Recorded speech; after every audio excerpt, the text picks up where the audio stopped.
Today is a big day because today I sincerely put forth the title, The World's Genius.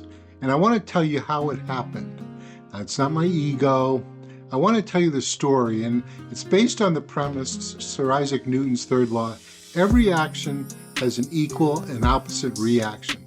Let's check out my little opening here, and then we'll get to it on the other side.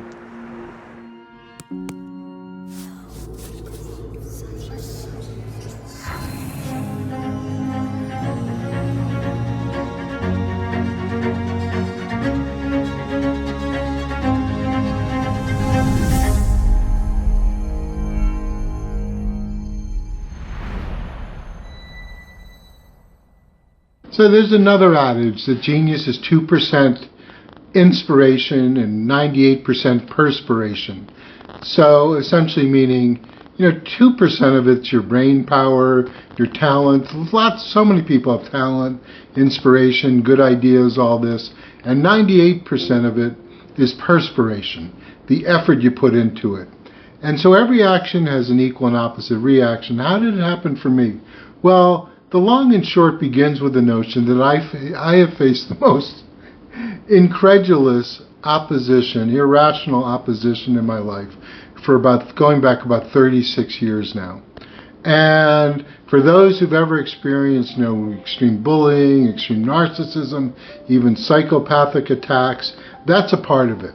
There were parts of my family, and I say this with love, people make errors, what Jesus said along the lines, love the sinner, hate the sin. I had a younger brother who maybe had just vengeance and jealousies, whatever, from childhood, and it coupled with his marriage of, his wife who just, at the time, he just really had the zeal to be better than everyone. So that was a part of it, and they really came at me. And then they combined it with, my late ex-wife pushed things at one point into a divorce setting.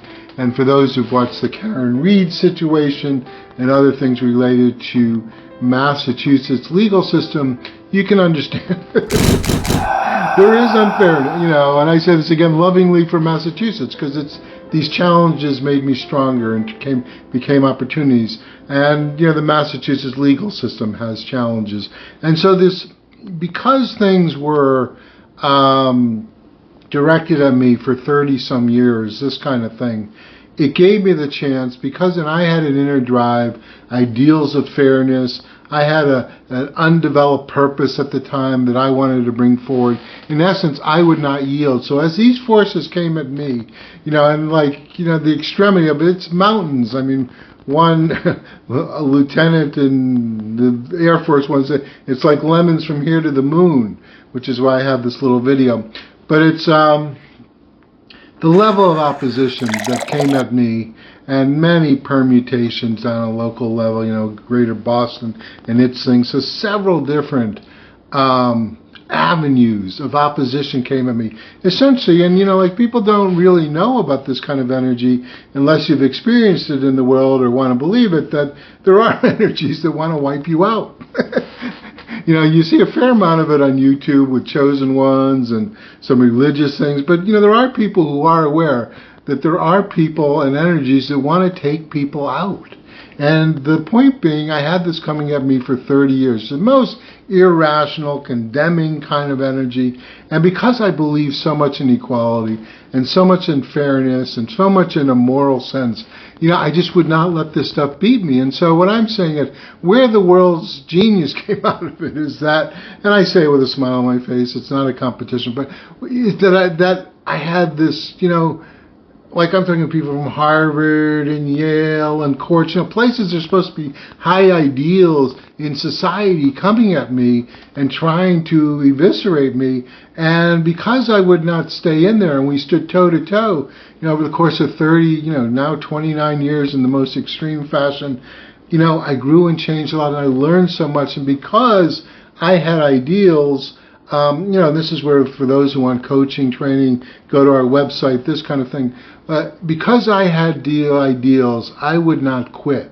And the more you stand toe-to-toe, and you learn, you can't be angry. I had to really develop appropriate, calm, assertive ways of coming forward. And so when you're toe-to-toe in that, you grow and change a lot.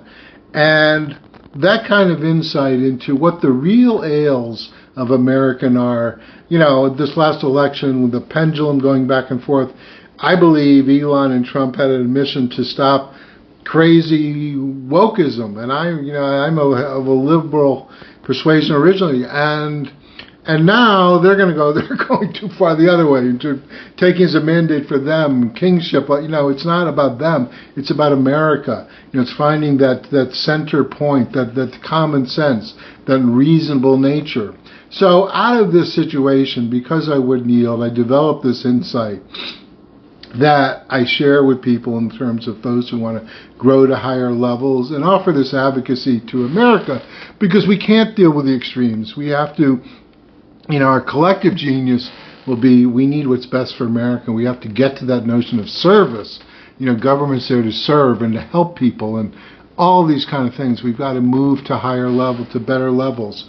So out of this, the factors were, because I dealt with such essential extremity directed at me, and because I wouldn't give up, 2, and 3, because I did it in an appropriate fashion. Patient, because willing to stand in with something over the course of 29 years in some ways, 36 years in other ways, because I wouldn't yield and developed appropriate mechanisms. I developed the world's genius, and I'm happy to share it with you, and you can add to me. It's not an absolute kind of thing. It's all relative. So as I said, check out our website, and that's my deal.